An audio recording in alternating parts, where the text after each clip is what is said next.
Today's video is brought to you by Assiniboine Downs Gaming and Event Center. And be sure to tune in to Trust the Profits Live Mondays at 8 p.m. Eastern for Monday Night Lights, hosted by Matthew DeSantis. Salutations and welcome, friends. I'm your host of this very special Belmont Stakes Late Pick 5 preview. My name is Matthew DeSantis. You can find me on Twitter at the handle @Failed to Menace. Well, before we get into this very exciting late pick 5 all stakes preview of Belmont Saturday, of course, highlighted by the Grade I Belmont Stakes, the final jewel in the Triple Crown. I have a very special guest to join me to talk about these 5 races. Make sure to press that subscribe button here on YouTube to get all of our great content on Trust the Profits, from live betting shows on Mondays and Thursday nights to handicapping shows like this one to horse racing news episodes like we have on the Win Play show. We have something for every type of horse racing fan. Now, additionally, make sure to like this video and comment below with what's your best bet on this pick 5 sequence. Maybe let us know who you like in the Belmont Stakes, or hey, if you feel particularly generous, feel free to give out your pick 5 sequence that you're going to be playing on Belmont Saturday. Well, when we talk about NYRA and Belmont, I didn't think there was a better person to bring on the show than the person who makes the morning line, and that is David Aragona. David, thank you so much for joining me today to talk through this really exciting sequence. Yeah, thanks for having me on. I'm looking forward to discussing this card. It really is the best race card, obviously, that's been run in New York all year, and probably one of the best race cards that's been run anywhere this year. Just a really excellent day of racing topped by a competitive Belmont Stakes. Absolutely. Couldn't agree more. I'm so excited for all these races and also for the Friday races. Just a really great slew of graded stakes races that day as well. So before we get into the pick 5 sequence, which we're going to start with the race 8 Grade I Woody Stephens, I was interested if there was a race earlier in the card that you were particularly interested or you found maybe a little bit more difficult to come up with a morning line for because you had so many potential contenders. Yeah, there are plenty of difficult races on this card, and races where I really struggled to identify a favorite or set the line. I spent a particularly long time on both the Woody Stephens and the JAIPUR, which are back-to-back and probably the most difficult daily double that anyone's going to encounter anywhere this year. Just a couple of full fields. The Woody Stephens, really difficult to figure out how the public is going to bet it, and beyond that, who's going to win the race. From the handicapping perspective, one of the races that interests me the most is the Ogden Phipps, which looks a little more straightforward at first glance, and I don't believe it's part of this pick 5 sequence, but I am pretty interested in a horse in there that's going to be a bigger price past the Champagne, so looking forward to that one a little bit. Yeah, I think you're right. That is a very different, it's not a large field, but you're right. When you start unpeeling the layers of that race, it gets a little bit more complicated because I thought I could kind of breeze through handicapping that one. And then realized I got stuck on that race for about 45 minutes as I was trying to get through the card. And you're right. You can look at it a lot of different ways. And I think you absolutely have an opportunity to find a potential price in that one. Well, we'll start with the Woody Stephens, which is, you said it. I mean, one of the most difficult first ends of a daily double I think you're going to find. And this is a 13-horse field. And of course, last year, we remember this was won by Jack Christopher in very thrilling fashion. And what this year's rendition of the Woody Stephens may lack in terms of star power, because I don't know if any of these horses meant necessarily have the name appeal of somebody like Jack Christopher, it certainly makes up for in depth and just how competitive this particular field is. So, David, since you're the guest, I will give you the unenvious task of getting us started off here in the Woody Stephens, but just interested in kind of what were your general thoughts on this race and maybe where are you looking to find some value or where do you look for some potential winners in this one? Yeah, I think plenty of players will be happy to trade some of that star power for a really competitive handicapping affair, and that's certainly what we have here. Just a lot to sink your teeth into in this race. From a value standpoint, hard to really know how many horses to use, how to approach it, how the race is going to be run from a pace standpoint, because there was just so much speed signed on here, horses that want to be forwardly placed, and it's hard to really identify who's going to be quickest to make the front end. I mean, a horse like the number 3, Arabian Lion, who looks like one of the horses that could vie for favoritism, a horse that definitely has some of the fastest speed figures coming in, looking at the Timeform US Pace Projector, which I look to try to identify how the race is going to be run from a pace standpoint. I think he's shown all the way back in 9th on the Pace Projector because there are so many other faster horses in the race, even though he's a front-running type. So just really difficult one to figure out. It seems like there's a high potential for chaos. So I would view this as more of a spread race. There are some shorter prices that I think do look formidable. The two horses coming out of the Pat Day Mile, certainly among them, or at least the two that hit the wire together, General Jim and Fort Bragg. Personally, I prefer Fort Bragg a little bit. I thought that he ran the slightly better race that day, attacking an honest pace and holding on pretty gamely through the stretch, just barely lose. I think turning back 1 furlong is actually going to benefit him quite a bit, even though he's gone longer for most of his career. So I kind of identify him as the horse to beat, but there are plenty of others to consider in this race. I think Drew's Gold on the outside is very interesting, trying to keep his undefeated record intact. And I'll just throw out one bomb that I definitely want to use, and that's the number 9, Fort Warren, who just feels like a horse that might have turned a corner heading into the Brittany Russell barn, was a subtly impressive allowance winner last time, and could be one of the few horses in this race that actually benefits from some pace up front. Yeah, it's interesting. You mentioned Fort Warren. I was actually there for his last race, and that was a very impressive one. Brittany, of course, just winning another training title at the Pimlico meet that just concluded last weekend. Very impressive horse. And you're right, a really big price on the board at 30-1 in the morning line. Definitely one that, again, you mentioned all the pace in this one. It starts on the inside. There's so much inside speed in this particular race as well, with a horse like New York Thunder for Jorge Delgado, who's stretching out to 7 furlongs. I'd imagine this might be the horse that's the speed of the speed, especially coming from the rail. They probably will have no intent but to send as hard as possible to get out there on the front end. But that was what gave me some cause about Arabian Lion, that you brought up as a horse that is very formidable from a speed figure standpoint, from a class standpoint. My concern is that this is a horse that, when it has not gotten to the lead, has not won. And you mentioned maybe sitting mid-pack in this particular race. And I just don't know if that's a really good recipe for Arabian Lion to have in this one. I do also prefer the other Bob Baffert horse, Fort Bragg, over Arabian Lion. Certainly, this would be my win bet if I had to put one down. But I don't do it with a lot of conviction in the spot. Similar to you, I would want to spread a little bit more. I do think General Jim's a horse I liked a lot in the Pat Day Mile. I do worry about whether shortening up a furlong might be a little bit of an issue, but as you pointed out, there's a lot of speed. This horse should have plenty to run into coming late down the stretch. And then the other horse you mentioned that I was also very interested in was Drew's Gold, who has done absolutely nothing wrong. This is a horse that is perfect 4 for 4, ascending speed figures. That effort in the Gold Fever last time out was the best one yet, has won all 4 races by a combined 14 lengths. Now, the one horse that I am intrigued by that you didn't mention is a horse that, again, maybe a little bit like Arabian Lion, traditionally is on the lead but may not get it here, and that's Victory Formation. This is a horse that, if you've been paying attention to the Kentucky Derby Trail, people probably are very familiar with the name. And I remember after the Risen Star, Brad Cox saying that this might be a Pat Day Mile horse. And so I was a little surprised that then the horse showed up in the Bathhouse Row Stakes. But now it's going to this 1-turn, 7 furlong sprint, which I think is where this horse might be best and where this horse's future might lie. And so I'm interested in how this horse performs. 10-1 on the morning line. I'll be interested to see just how this horse gets bet coming to the time of the race. But those are a few of the horses that I was looking at. But again, like you, I'm going to be spreading pretty wide in this first leg of the Pick 5. And things don't get any easier as we move on to the second leg of the Pick 5 and the JAIPUR Invitational Stakes. And whenever I see this race, I always think back, because I don't know about you, David, I go on YouTube kind of click holes that end up, sucking up huge amounts of my time watching old horse races. And I end up somehow watching the JAIPUR versus Rydan rivalry in 1962 in the Travers. And so there's just a lot of really great stuff when you go back and, find out why these races are named what they are and find out the horses that they're named after. You can find out so many great things. But this is obviously the, Caravel, who a lot of us thought was pointed towards Royal Ascot, decided not to go over. The connections are keeping her here, running against the boys in this spot.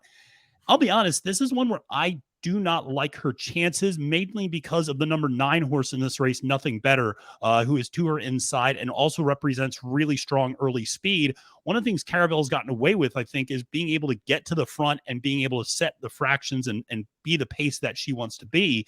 I think Nothing Better might be a little bit of a fly in the ointment for that. And I think then it opens it up to horses that are coming from the back, most notably Casa Creed for Belmont, coming back from overseas for the first start, has won this race, doing that same thing last year, has actually been over here in the United States a little bit longer, because last year, of course, this horse ran 2 races overseas before coming back. This year, only 1.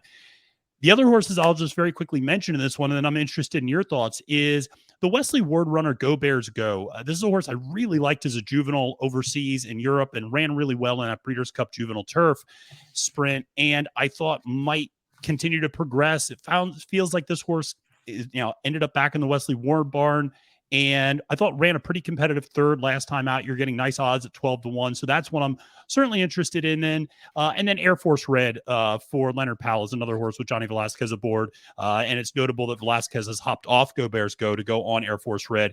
So that's one that I'm also taking a look at. But I feel like I've hardly scratched the surface. So I'm interested, David, where are you looking in this one? Yeah, there are many ways to go in this race, and you kind of previewed my thoughts on the two favorites because I kind of echo your sentiments. I just feel like this is a difficult race for Caravel, and she's won a bunch of races in a row now. I think she's been victorious in her last 5 turf sprints in a row, dating back to that poor trip that she got when she had a major excuse in the Caress last summer at Saratoga. And these horses that keep winning, they tend to take a little too much money after a while as their reputations grow in races like this. And with all the talk about her going over to Royal Ascot, I think that just inflates the reputation even more. And she's run well recently. I thought, like you said, though, she's benefited from circumstances, especially in her Breeders' Cup victory when her main pace rival, Golden Pal, blew the start and she walked on the lead. And then, her 2 races since then, she's run well, but this feels like a tougher spot as she steps up in class. And I agree. I think the horse to beat in this race is actually the one that I have as the second choice on the morning line, Casa Creed. He's just a specialist in these races. He loves the 6 furlong turf sprints, obviously having won the JAIPUR twice in the past. He did get a perfect trip when he won this race last year, saving ground, I think, during a time when you really wanted to save ground on the Belmont Park turf course. Probably won't have that same opportunity breaking from post 11 here, but I do think he's the most naturally talented turf sprinter in the race. So I kind of view him as the most likely winner, but there are many others to consider. I do think that other speed horse, the number 9, Nothing Better, is very dangerous to potentially wire the field because he has subtly improved quite a bit in the past 6 months for trainer Jorge Duarte. I thought he was really impressive, winning an allowance race at Aqueduct 2 back, took early pressure that day, put the speeds away, and held off some closers. And then last time, he had to fend off a really fast horse, That's Right, who ran up on his inside in the far turn of that race at Pimlico and was battling back when Beer Can Man came to him in the late stages. I think 6 furlongs is perfect for him. And sometimes these races that have so much speed signed on, there's one horse that's just faster than the rest and gets to the front. Maybe doesn't have to go quite as fast as it looks on paper. And I would identify maybe Nothing Better as that horse. So I think the price will be fair. And then, I'll just throw out one bomb that I would have to use somewhere. And that's the number 7, Thin White Duke, who I've got at 30-1 on the morning line. This horse probably isn't quite good enough to win this race. That's a bit of a stretch. But if things come apart, he's got a nice late kick on him, and he did not get a good ride or trip last time. And I think he's getting a big rider upgrade to Javier Castellano for this race. So just one to, if not, key in a pick 5 wager, one you might want to use underneath in trifectas. Yeah, definitely like Thin White Duke, who was really in good form last summer up in Saratoga, and I think certainly can return to that form as well. And if he does pull the upset, I hope they play a David Bowie song over the loudspeakers or something along those lines. Maybe We Can Be Heroes or something along those lines. But yeah, this one is another spread one, and if you're able to, hit the daily double in this one, good for you. But let's move on to the Metropolitan Handicap, or the Met Mile, as everybody refers to it as. Grade 1, going a mile, of course, for 3-year-olds and up. And what we talked about in the, first leg of this sequence, there was a depth of horses in there, maybe not a lot of star power. This feels like the best of both worlds. There's a lot of star power and there's a lot of depth in this race. And it is rare to see a horse that is both so phenomenal on the track and has attracted so many people to it because of the off the track story, like Cody's Wish, who is, of course, the morning line favorite. But this is a really stacked field, David. So I'll let you kind of start off and give us your thoughts on this one and whether or not you think Cody's Wish is the pick or whether or not he can get beat today. Yeah, Cody's Wish is a really nice horse, but this is not a situation like we encountered with Flightline last year, where the Met Mile was just, this coronation for him. I mean, this is, as you said, it's a competitive race, and Cody's Wish is not some gigantic standout on form. He's obviously consistent. He loves to win races, and he's been managed expertly, targeting the right kinds of races where he's able to really, show his strengths. But, aside from that Forgo last year, where he ran this amazing race to defeat Jackie's Warrior, his other performances, they make him the horse to beat, but I think he's going to potentially be bad value at, my 7-5 morning line, or potentially even lower than that. I could see him getting bet down to even money range. And he just strikes me as a horse that is going to be too short a price and might create value elsewhere on this race, because there are some other really good horses in this field. And, Repo Rocks is a horse that I don't want to just dismiss. I mean, he has run speed figures that make him every bit as fast, if not faster, than Cody's Wish. I guess the knock on Repo Rocks is he hasn't put those races back to back yet, and he sort of followed up that 111 buyer in the Toboggan with a couple of slight regressions after that. But he got back to that level last time in the Westchester, and he was so impressive winning that race. I mean, you could see coming off the far turn, he pricked his ears like he was just looking for competition. If he runs back to that race, I think he's going to be a handful for everybody in here. And he's not going to be anywhere near the favorite. I think the 4-1 that I have him on the morning line is as low as he's going to be. So he's one that I want to use. And I also think Charge It is getting back into the right kind of race. I know he's got a pedigree to go longer. I've always preferred this horse going shorter. This obviously was the distance where he put forth that breakout effort in the Dwyer last year, winning by 23 lengths. He hasn't really run that kind of performance since then or anything close to it. But I think cutting back and having the blinkers on that he wore last time, that aggression that he showed that sort of worked against him last time in the Oaklawn Handicap, it could be more of an asset here because he's likely to be pressing the pace. And when he gets into that rhythm, going fast, the 45 to the half, he was able to sustain that speed in the Dwyer. And maybe when he gets into that faster rhythm, able to use that positional speed, it'll work more to his advantage in this race. And just given the presence of Cody's Wish, he and a bunch of others are going to be bettable prices. So I'd lean in that direction.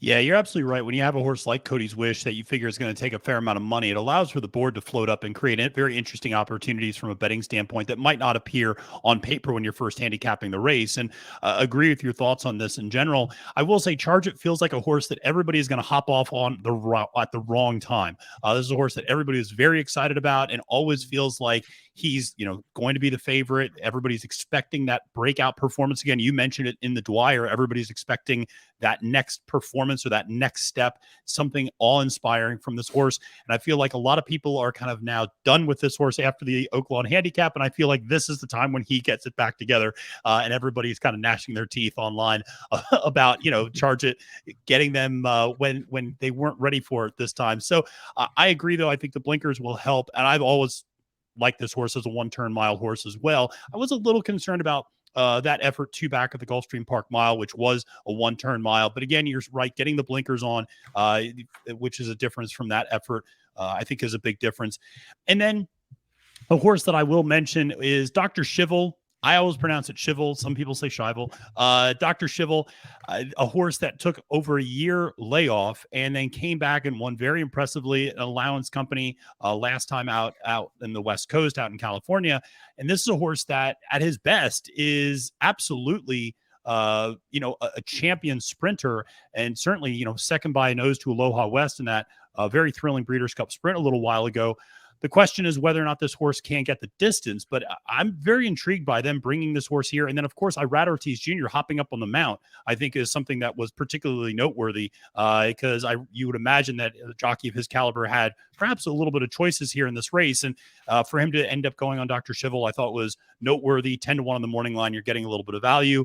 And then, listen, it wouldn't be an episode of this show without giving a shout out to our mutual friend, Sarah El Badwi, who I know is going to be using Hoist the Gold because she always uses this horse underneath. And I will say this horse runs honest and always seems to hit the board at a big price underneath. But I do feel like this is much deeper waters than what this horse has been running in before. And if it's able to do it again here, I don't think you'll get 30-1 ever again on this horse. But I do think this one does have a knack for running hard and trying to pick up the pieces. But I'm probably going to use Cody's Wish up top as my kind of from a handicapping standpoint as a bet. But from a parimutuel standpoint, I do think horses like Repo Rocks, even a horse like Zandon, who we've not talked about, second back from a long layoff, may present a little bit more opportunity.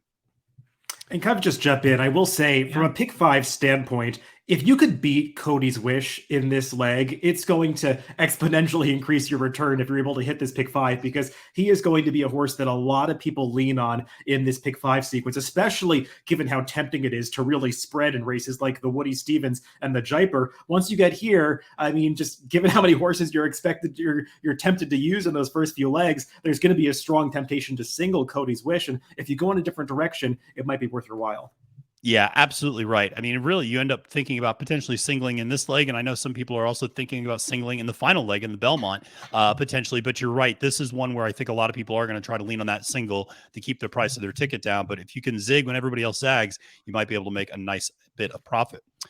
Let's move on to the Manhattan Stakes, which is another Grade 1 going 1.25 miles on the turf for 4-year-olds and up. And this is a 10-horse field that features some really interesting horses, 2 Charlie Appleby horses. And I think it's noteworthy that Charlie Appleby was winning everything that wasn't nailed down over the last couple of years. But I will say this year, it feels like some of his horses are a little bit more beatable when they've come over. Certainly a horse like Warren Point took a lot of money last time out, and I thought ran a rather, disappointing race. That horse seems to be a real handful to deal with, both in the gate and then even running in the race. Frankie Dettori just had his hands full the entire way around. That horse was rank and wanted to get up on the front end and kind of ended up making a middle move and then flattening out. So I'm not really going to be focused too much on him. I am a little bit more intrigued in the other Appleby horse, obviously jockeyed by William Buick. One of the telltale signs is when Appleby brings over a jockey like William Buick, usually means they mean business on days like this. So Ottoman Fleet, certainly a formidable horse who's won multiple times going the 1.25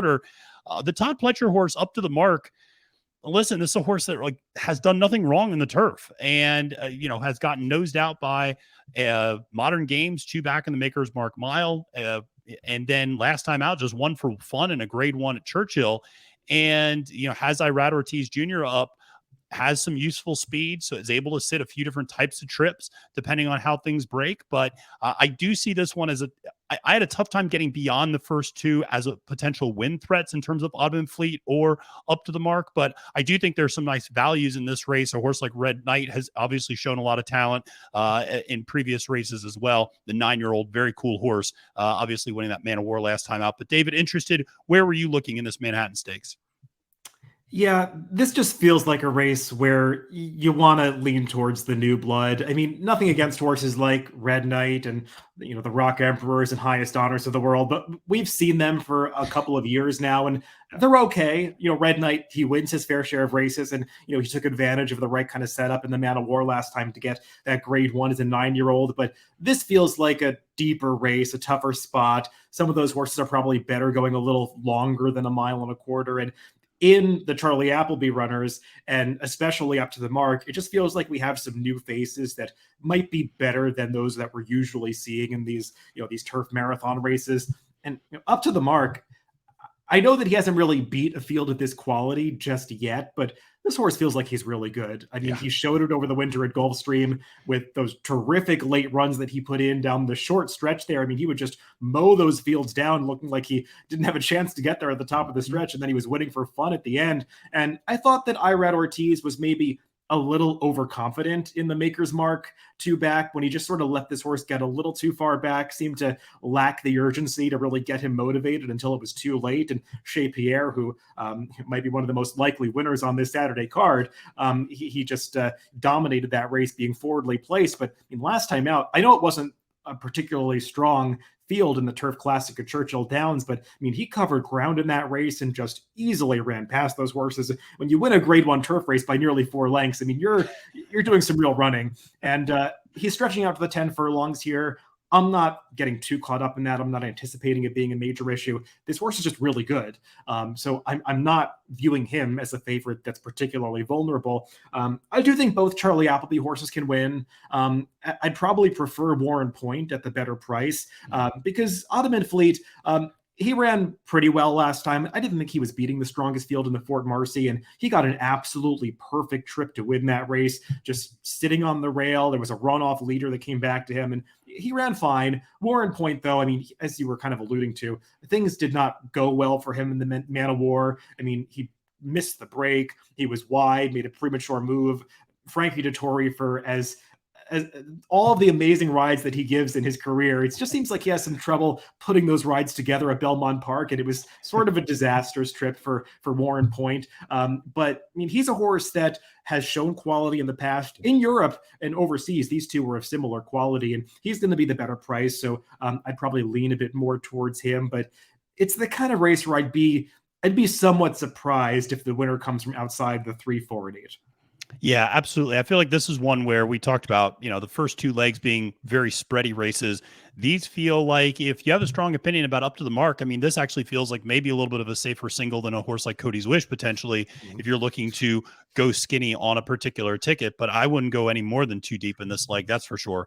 But this will be a fun one. I mean, I think Up to the Mark is a really exciting horse. And like you, I also am excited by new faces in this division. That's something which, as much as I love horses like Red Knight and Rock Emperor and some of these other ones, it's like, I feel like it's just deja vu all over again sometimes when I'm looking at the PPs, and I'm like, how many times have we seen this race before? And so getting that new blood in there, I think, is good for the division and certainly good for a really thrilling race. Well, let's move on to the Belmont Stakes Grade 1. This is the final leg of the Triple Crown and the final leg of this Pick 5, 1.5 miles for 3-year-olds. And this is a really strong Belmont Stakes, David. Just comparing this year's field to last year's field, and even 2 years ago, I just feel like this has a lot of really big-time hitters in it, from Forte to Tapatrice to Angel of Empire to the Preakness winner National Treasure. And then I feel like there's some very intriguing long shots that people are very interested in, like Hit Show and Arcangelo. I'll let you start things off here. When you were making this morning line, obviously Forte, Tapatrice, Angel of Empire, all kind of right next to each other. Not a lot of difference between those 3 in your eyes. When you make a morning line like this, are you trying to reflect what you think the public's going to do, or your own personal preferences in this race? Yeah, always with the morning line, I'm trying to predict how the public's actually going to bet this race. And it can be tricky in some of these Triple Crown races. As we saw in the Preakness a few weeks ago, sometimes there are some funny betting trends. So I was kind of, going back and forth on whether I could even go as high as 30-1 on the morning line for Il Miracolo, because that was not the way they bet the Preakness, but we'll see if that's different in the Belmont Stakes. He definitely deserves to be a big price in here. But outside of that one, this is a really nice group of horses. I mean, they all have shown quality at different points, and with regard to the shorter prices on the morning line, it's tough for me. I think Forte is going to be the favorite on reputation. I don't think he's going to be as strong a favorite as some people might assume. He just is a horse that's hard for me to really gauge what his support will be like, because he obviously was carrying plenty of support into the Kentucky Derby, though maybe not as much support as some people were thinking he might after the Florida Derby. The 10-week layoff, everything that's transpired since then, there are just so many variables, so much uncertainty around this horse.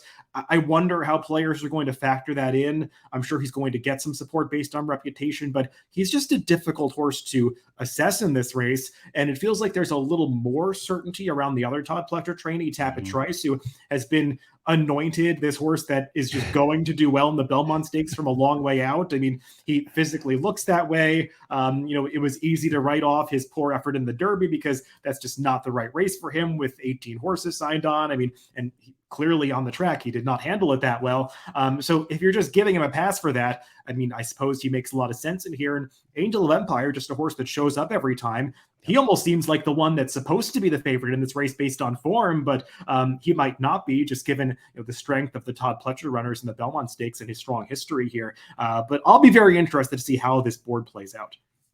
Yeah, very similar thoughts to you. So Angel of Empire is kind of my top choice in this one. This was my Derby horse that I had, and I 2 fills, and Angel of Empire gave me a brief thrill because that was my exacta, and it almost happened, but almost doesn't count. So Angel of Empire, though, I think you're right. A horse that has never done anything wrong, has just progressed every single time out. I feel like is getting the blinkers on here, though I feel like that's not as nearly big a news of an equipment change, just because this is a horse that has trained with blinkers before. So it's not an entirely new experience for the horse to be running on the track with blinkers on. I like Angel of Empire quite a bit here. I think this is a horse that, based upon that Derby effort, you would expect is not going to have an issue handling the 12 furlongs. And I do think the blinkers will ensure this horse maybe is a little closer up than it was in the Kentucky Derby. Flavian Pratt aboard yet again. And also the horse is Pennsylvania bred, and I grew up in Pennsylvania, so I'm rooting for this horse. Maybe revenge for Smarty Jones a little bit from all those years ago.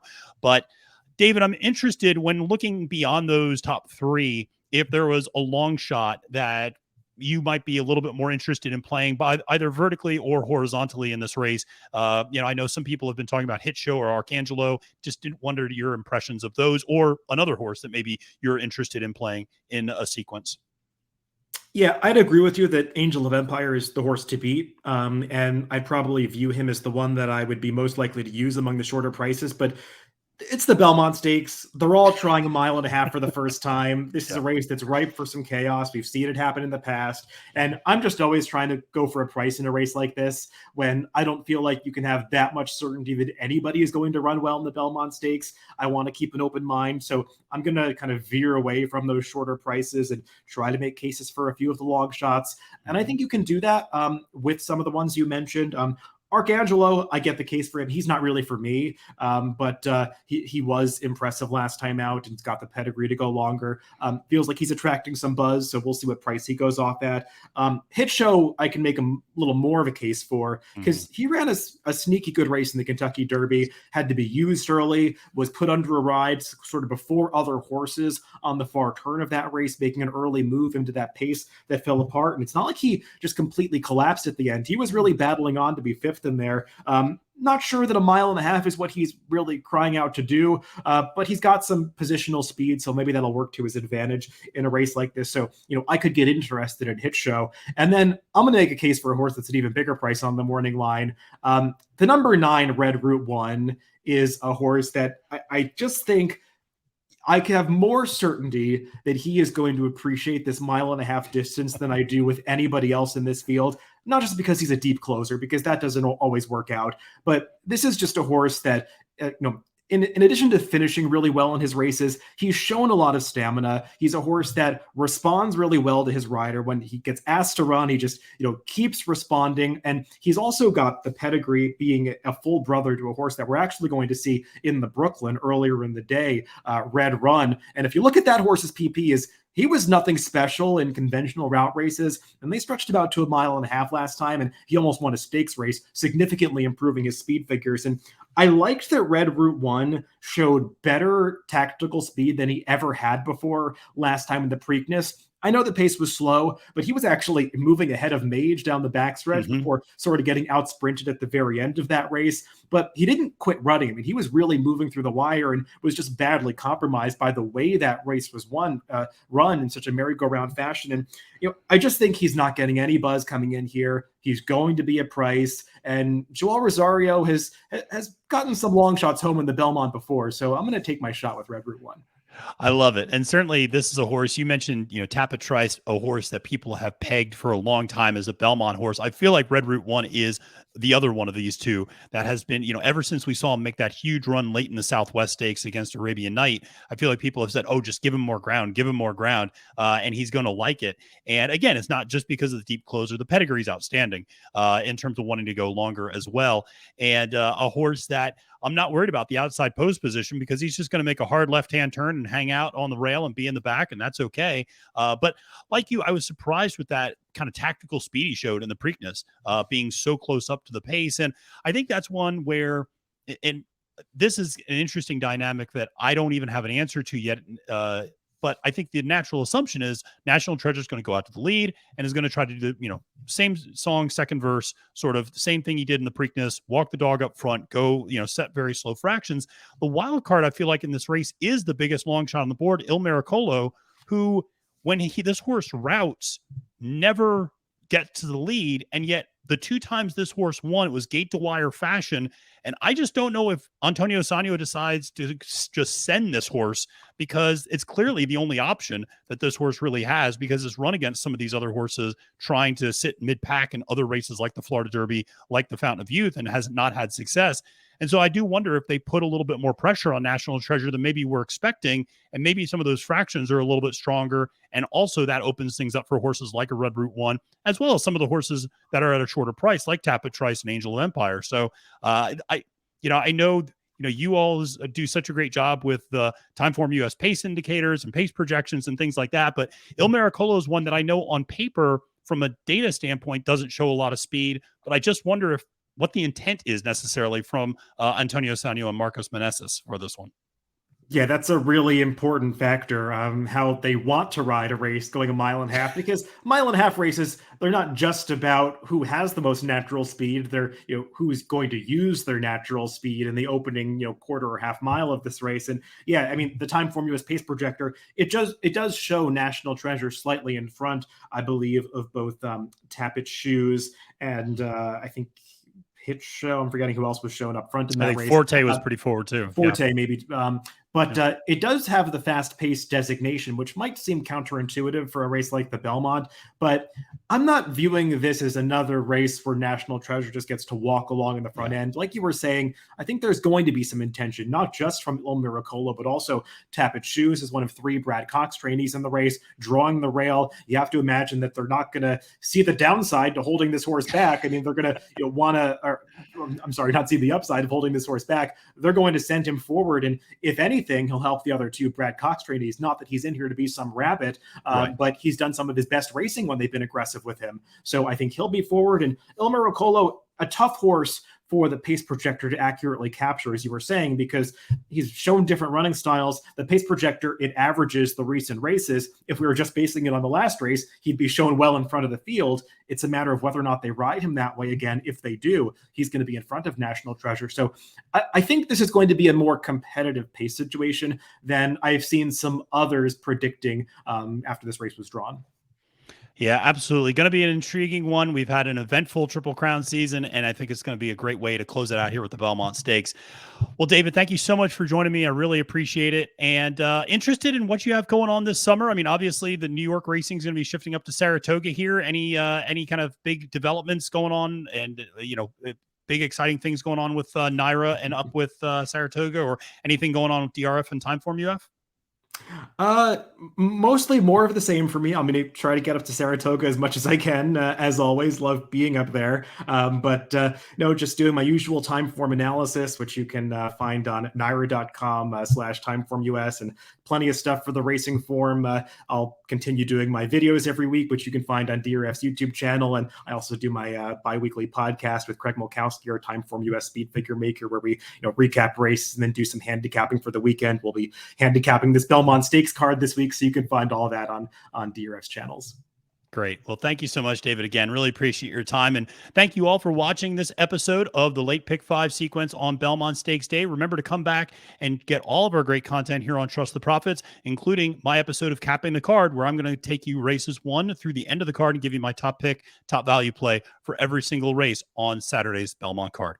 Well, make sure to, like I said, to subscribe and press that like button and let us know your thoughts on this Late Pick 5 sequence. Until next time, friends, my name is Matthew DeSantis, wishing you a great and profitable day at the races and reminding you that it's now post time.